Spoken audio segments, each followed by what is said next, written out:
Carl, and I'm an equestrian, I'm a blogger, I'm a nursing student, and I'm also trying to get going on YouTube. So yeah, thanks for joining. Today I wanted to share a little bit about my horse Flynn, and what it is like to have a horse that has been abused in the past.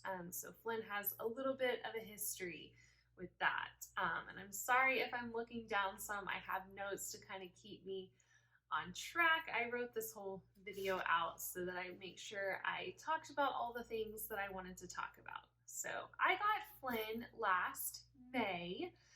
If you've seen some of my other videos, he is the smaller horse in my video. He's also a little darker.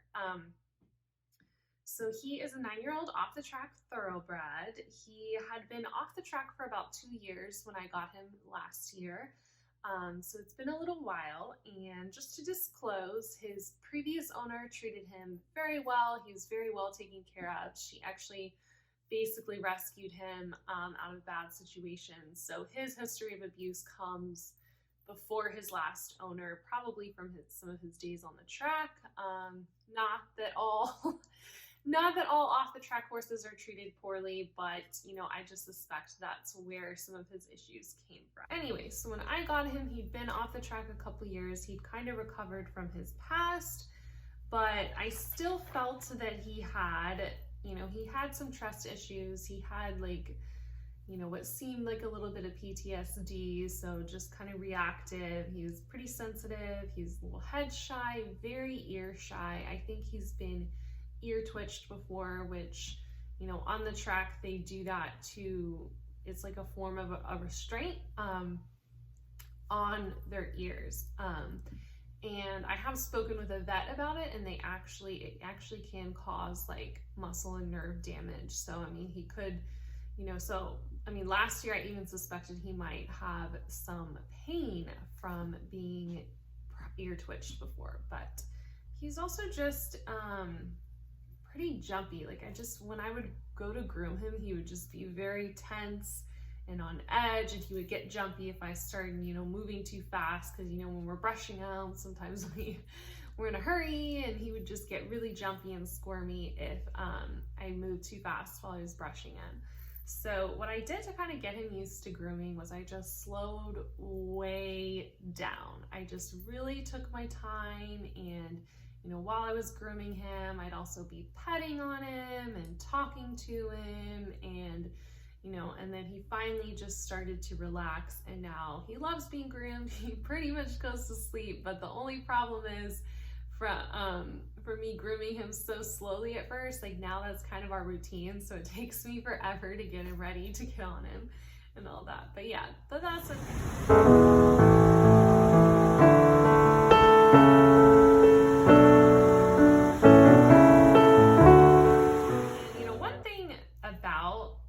Horses that have been abused is horses with a history of abuse, they have a lot of fear, and so being very fearful can make them very dangerous and very reactive.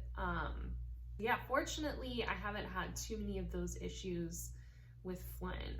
It's very sad because it's not even their fault. They have a lot of fear, they don't trust people, and sometimes a mistrust of people can actually make them be aggressive with people. Luckily, I have not had that problem with Flynn, because even though he had trust issues, it's like he knew that not all people were bad, and he wanted to trust people, and he also seemed to really like people.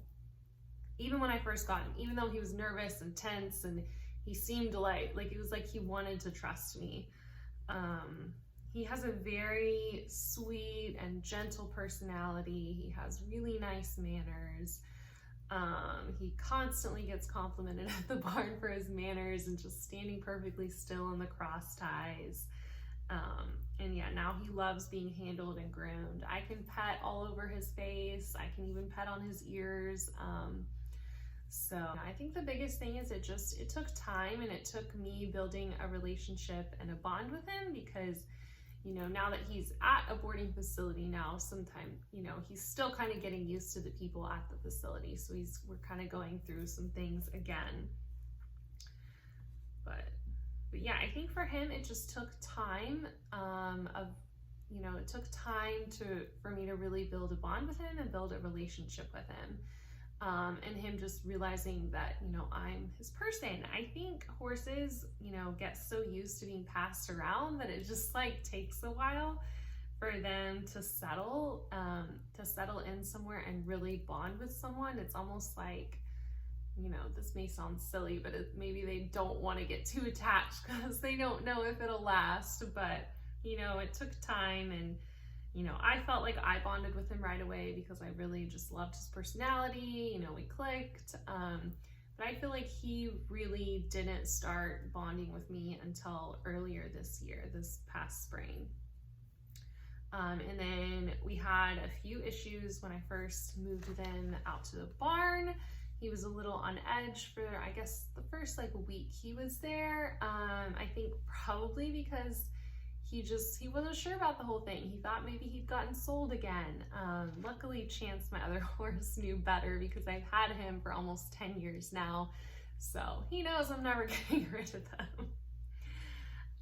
But yes, I'm so lucky that Flynn has a good personality, and so he was able to work through his trust issues and still, and even when he had his trust issues, he was still a fairly safe horse to be around. It's so sad that abused horses can end up dangerous, especially since it's not their fault. And he is doing so amazing now. He loves being groomed and handled and getting baths and getting spa days. And I think for most horses, for really any issue, whether it's an issue of abuse or any other issue, most horses just need time and consistency. They need to be able to trust their owners. They need to be able to build a relationship with their owners. And, I think not just the owners, but the people that handle them as well. The people at the barn, their trainers and all of that. And I really think that horses, especially horses, with trust issues and stuff, really thrive in long-term homes. They're able to fully relax and, fully bond with their owners and know they're, not going to get sold in a year. And, I just definitely, I am definitely a big, I guess, supporter and promoter of keeping horses long term. I know that's not a super common thing in the horse world, and I mean, I have sold horses in the past. It's just sometimes there's just not many other options. But yeah, I think it's so, it's just kind of so commonplace for horses to just get passed around and go from home to home, and people owning a bunch of different horses throughout their riding career. And it is hard to move up through the levels if you're not able to own multiple horses, because of course one horse typically can't take you through all the levels. But yeah, but anyway, I just really love having horses long term. I think it's the way to go. I think they are so happy with it, and I personally am happy with it too, because I know, my horse Chance, who I've had for 10 years, I know him like the back of my hand, and I'm starting to get there with Flynn. I think we still need a little more time. But yeah, anyway, thank you for watching another video. And yeah, I'd love to, maybe hear your comments if you've ever had any experience with previously abused horses. So I'd love to hear your experiences with that, I think. And yeah, if you want to follow more, or if you want to see more from me, my other, I am Laurel Ashton Equestrian on Instagram, and, my blog is laurelashtonequestrian.com.